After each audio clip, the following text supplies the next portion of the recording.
안녕하십니까. 권성동 원내대표가 오늘 의원총회에서 사퇴를 했습니다. 뭐랬냐? 이번 대선 패배와 관련해서 원내대표인 저의 책임이 가볍지 않다.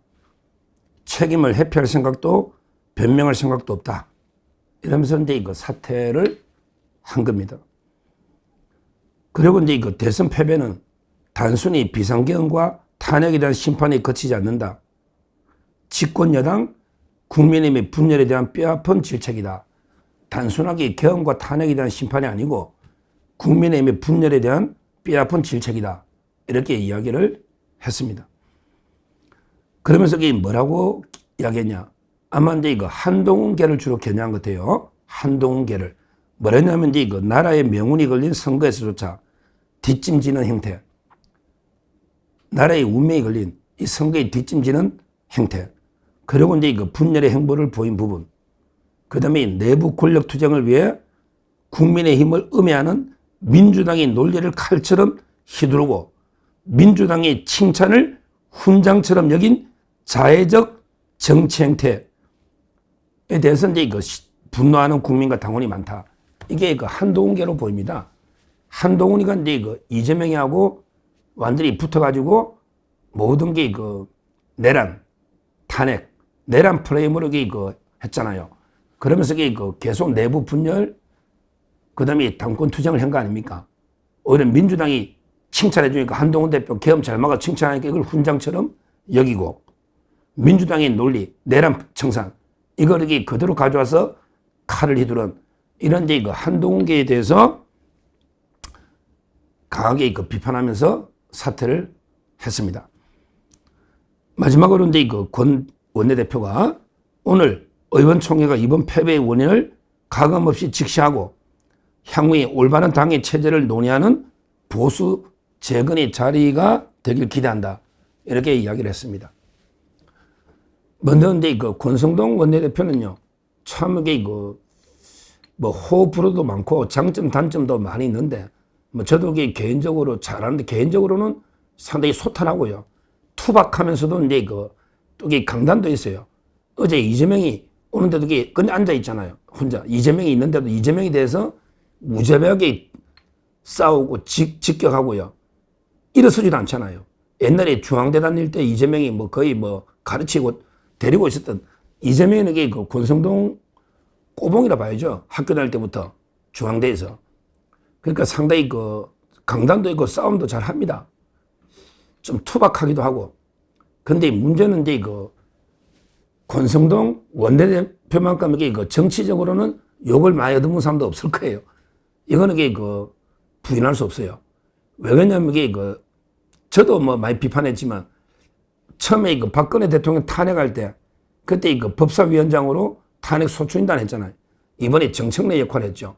따라서 이제 박근혜 대통령 지지하는 탄핵 반대했던 이분들도 권성동이 미워해. 첫째. 그 다음에 두 번째. 윤석열 대통령하고 이제 외곽, 강원도, 강릉 좀 이게 친분해서 원래는 친윤이었죠. 근데 윤 대통령 탄핵하고 이제 그때 구속하고 막 이럴 때 그때도 권영세, 권성동 두 명은 근데 직접 장외 투쟁이나 윤석열 대통령과 함께 직접 싸우지 않았잖아요. 그냥 당 차원이 아니고 인간적으로 면회도 가고 했지만 당의 차원에서 윤석열을 지키기 위해서 전면적으로 투쟁 안 했잖아요. 그러니까 이제 친윤에서도 권성동을 좀 이게 비판해. 친박도 비판해. 친윤도 비판해. 그 다음에 가장 비판을 많이 하는 게 한동훈계죠. 한동훈계는 이게 어차피 친윤 지도부 떨어내야 되고 그러기 위해서는 권성동을 잘라내야 된다. 그러면 이게 우리가 당을 장악한다. 그러니까 이제 한동훈계가 가장 이 권성동, 권영세 비판을 많이 했죠. 친한도 싫어해. 자, 그 다음에 그러면 김문수 후보. 김문수계는 이게 또 좋아하느냐? 그것도 아니야. 왜냐하면 이게 원내대표는 했지만 처음에는요, 권영세, 권성동 두 분이 한덕수를 그냥 어떻게 보면 이게 꽃가마처럼 태워가지고 다니라 해가지고 이제 한덕수를 후보를 교체하려고 하다가 이게 당원들 투표로 무산돼 버렸잖아요. 물론 이제 대안이 없었기 때문에 원내대표는 왔지만 권영세는 사퇴했죠. 그러니까 친 김문수 쪽에서도 이게 비판해. 한마디로 이게 그 우군이 없어, 우군이. 참 이게 이런 정치인도 뭐 안타깝지만 글쎄 박근혜 대통령 지지자도 싫어해. 윤 대통령 지지자들도 이게 전폭 지지는 안 해. 그 다음에 한동계는 아주 싫어해. 그 다음에 김문수 후보 쪽도 섭섭해. 지금 이게 우군이 없잖아요. 그래서 이번에 그 뭐 사태는 저는 불가피하다. 이렇게 그 보는데 모든 이게 정치인들도 마찬가지지만 결국은 이제 그 공과는 분명하게 그 평가를 해야 된다. 과거에 있으면 이게 또 공도 있을 거고 그거는 이제 그 언젠가 아마 냉정하게 평가할 시간이 있겠다. 다만 이제 그 저는 이번에 대선 패배를 했는데 누구 하나 책임 안 질 수는 없잖아요. 제일 이게 그 후보 다음으로 또 책임이 있는 원내대표니까 뭐 비대위원장 김용태는 이제 그 들어온 지 얼마 안 됐고 아직 청년입니다. 임기도 얼마 안 남았어요. 결국은 이제 뭐 곧 전당대회 할 텐데 하여튼 저는 사태는 불가피했는데 여러 이제 그 완전히 비판의 십자포화를 모든 진영에서 권성동 원내대표를 비판하고 있는데 뭐 저는 이게 그 공과가 있다. 나름대로 이게 투쟁력도 있고 이재명과 싸우는 데는 장점도 있다. 이렇게 평가를 하고요. 우리가 냉정하게 공과는 평가해야 된다. 이렇게 보고요. 자, 그러면 이제 그 두 번째 중요한 거는 이제 그 차기 원내대표는 누가 해야 되느냐. 이게 문제예요. 그럼 원내대표 대안이 뭐냐. 지금 물려놨는데 이게 그 심각합니다. 왜냐하면 이게 진짜 중요하거든요. 이재명이 간데 그 방탄입법을 무더기로 이게 막 통과할 거 아닙니까? 지금 방탄입법을 무더기로 이게 막 통과할 거예요. 벌써 대법관을 30여러 개 대폭 늘리겠다. 또는 이제 공직선거법에 행위 부분 허위사실 공표를 빼겠다. 그 다음에 그 피고인이 대통령 되면 아니 그냥 재판을 중단시켜버리겠다. 또는 이제 그 외에도 이제 뭐 말도 안 되는 게 법들이 너무 많잖아. 뭐 상법을 개정한다. 노란봉투법, 뭐 양곡법, 법이 한두 개가 아니잖아요. 근데 이걸 막아낼 수가 있을까? 지금 이제 그 김상욱이가 떠나고 나서 107석이 됐는데 그 중에 또 몇 놈이 이탈할지 몰라요.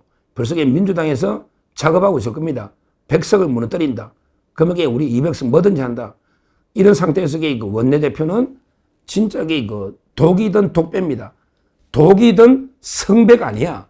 제가 보기에 독이든 독배입니다.